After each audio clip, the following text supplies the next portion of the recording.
सर्वप्रथम तो यहाँ पर आए हुए सभी पत्रकार भाइयों का मैं आभार व्यक्त करता हूँ, आपका धन्यवाद करता हूँ कि इस चुनावी दौर के अंदर भी आप अपना कीमती समय निकालकर हमारे बीच में आए।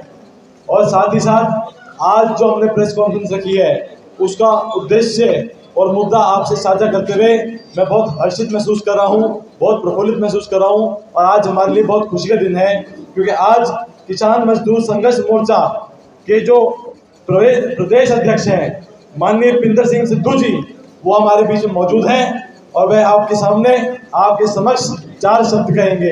माननीय सिद्धू साहब। बहुत धन्यवाद। साथियों, हमने देखा कि हमारे वो साथी जब 13 महीने हम आंदोलन पे रहे तो 13 महीने इन्होंने बॉर्डर पर वो सेवा करी है किसानों की जो उस समय किसानों को जरूरत थी, चाहे वो कंबल हो, लंगर हो। तब से हम काला जी से जुड़े हुए हैं। जब हमें पता चला कि इनको खीरी से सीट मिली है और यहाँ से चुनाव लड़ रहे हैं तो हम सब ने उस दिन से ठान लिया कि हम सब अपने संगठन सहित, अपने साथियों सहित आज हम समर्थन पत्र दे रहे हैं। तो यह समर्थन पत्र हमारा प्रत्याशी को है, ना कि पार्टी को। हमने अलग अलग सीटों पर अलग अलग जो भी हमें प्रत्याशी अच्छे लगे जो समाज हित में काम करेंगे उनको हमारा समर्थन है। हम धन्यवाद के साथ अपनी बात को विराम करते हैं और इनके साथ पूरा चुनाव लड़ाएंगे और इनकी जीत कराएंगे। धन्यवाद। धन्यवाद। देखिए, आज जो प्रसन्नता मेरे मन के अंदर है, जो खुशी है, जो समाज में खुशी है, उसको बयां मैं कर नहीं सकता शब्दों के अंदर। परंतु आज सारा सिख समाज, सारा पंजाबी समाज, मेरे जो भाई, मेरे वीर, मेरे बड़े आज मेरे साथ खड़े हैं। आज सब समाज, सब युग एक हो चुका है। चाहे वो पंजाबी समाज हो, हमारे मुसलमान भाई हो, बहुजन समाज के लोग हो, चाहे उसमें कोई भी जाति हो, कोई भी धर्म हो, आज सब लोग यह समझ चुके हैं और यह संदेश सभी लोगों में फैला रहे हैं कि विकल्प है तो केवल एक, बहुजन समाज पार्टी। और यहाँ बैठे हुए मेरे भाई, मेरे मित्र और मेरे बड़े अच्छे दोस्त भी हैं, मेरे बड़े भाई भी हैं। सिद्धू साहब, हमने दिल्ली में एक साथ बहुत समय काटा है। हमारे इरादे दोनों के हमेशा साझा रहे हैं, हमारी सोच एक रही है, हमारी विचारधारा हमेशा से आप देखेंगे एक रही है। जब किसान बॉर्डर पर संघर्ष कर रहा था, देखिए आप सबको मैं बात याद दिलाना चाहूंगा, आज चुनावी समय है परंतु ये मुद्दा हमारा बहुत पुराना है। वर्ष 2020-2021 जब कोरोना काल चला था, जब जान के लोगों को खतरा था, उस समय के अंदर भी हमारा पंजाबी समाज, हमारा सिख समाज हमारे अधिकारों के लिए अपनी जान की बाजी लगाकर दिल्ली बॉर्डर पर था। और यह बहुत शर्मनाक बात है कि हमारे को दिल्ली बॉर्डर पर इस प्रकार से बैरिकेडिंग करके रोक दिया गया जैसे हम कोई आतंकवादी हो। हम भारत के नागरिक हैं और यह हमारा अधिकार है कि हम भारत की राजधानी में जाएं, अपनी बात को मजबूती से रखें। परंतु हमारे को यह समझने की आवश्यकता है कि किन कारणों की वजह से हमारे को सरकार ने बॉर्डर पर ही रोक दिया। बॉर्डर पर ही क्यों रोक दिया? और सब किसान, सब मजदूर, सब जन मिलकर दिल्ली ही क्यों जा रहे थे? देखिए, आज लोकसभा के चुनाव है और हमारे को आप लोगों के द्वारा यह संदेश भेजना बहुत जरूरी है कि दिल्ली ही क्यों, संसद ही क्यों।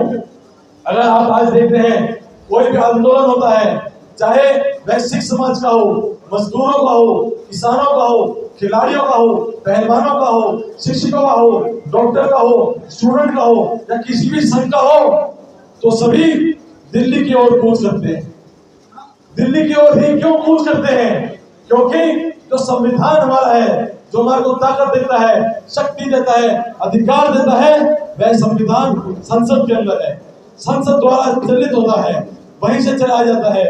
और जो हमारे सांसद जिनको हम चुनकर भेजते हैं, जिन पर हम विश्वास करते हैं, भरोसा करते हैं, उनको मान देते हैं, सम्मान देते हैं और यह पद देते हैं कि वह हमारा सांसद बनकर हमारी बात को संसद में मजबूती से रखें। परंतु अफसोस की बात यह है कि आज की राजनीति के समय में यहाँ पर 10 साल से जिनको हमने ये कर्तव्य सौंपा था, वह अपने कर्तव्य को निभाने में विफल रहे हैं। और इतने विफल रहे हैं कि यहाँ की जनता की आवाज पिछले 10 सालों के अंदर संसद तक पहुंची नहीं है। इसलिए जब किसान भाई हमारे दिल्ली पर आए और दिल्ली बॉर्डर पर रोक दिए गए, तो यह हम देख नहीं पाए, बर्दाश्त नहीं कर पाए, क्योंकि हम भी पंजाबी हैं, हम भी सिख समाज के हैं, जट हैं, और साथ ही साथ हम किसान परिवार से बिलोंग करते हैं।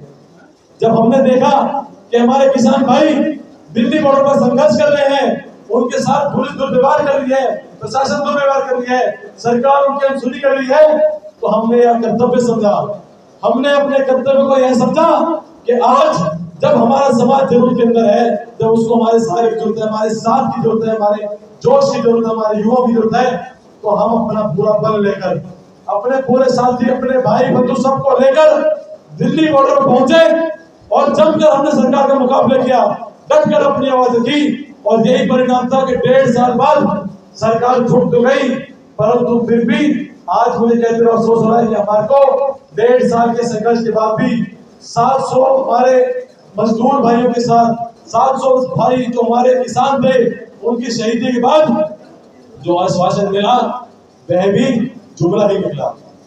आज जो सरकार सत्ता में है, यह सरकार जुमले की सरकार है। जनता इस बात को पहचान चुकी है, किसान इस बात को पहचान चुका है, सभी वर्ग इस बात को पहचान चुके हैं। आज यहाँ पर जो राजनीति करी जा रही है, वह सभी धर्मों को बांटने की राजनीति करी जा रही है, सभी वर्गों को बांटने की राजनीति करी जा रही है, सभी समाज को बांटा जा रहा है, और साथ ही साथ धर्म के आधार पर हम लोगों के अंदर फूट डाली जा रही है। ये कहते हैं मुझे बहुत अफसोस होता है। और कुछ दिन पहले पचमढ़ी की आपने बात करी, झंडी एक गांव लगता है निकासन लोकसभा के अंदर, झंडी गांव लगता है। मैं अपनी सभा ले रहा था, उसी समय मुझे फोन आया झंडी गांव से, और मुझे सूचना मिली कि झंडी गांव में 3 दुकानें आग की चपेट में आ गई हैं और वहां पर भीषण आग लग गई है। जब मैं जल्दबाजी में अपनी गाड़ी को लेकर, अपने कार्यों को लेकर निकला झंडी की ओर, और मैंने देखा कि कौन सा रास्ता सबसे छोटा है जाने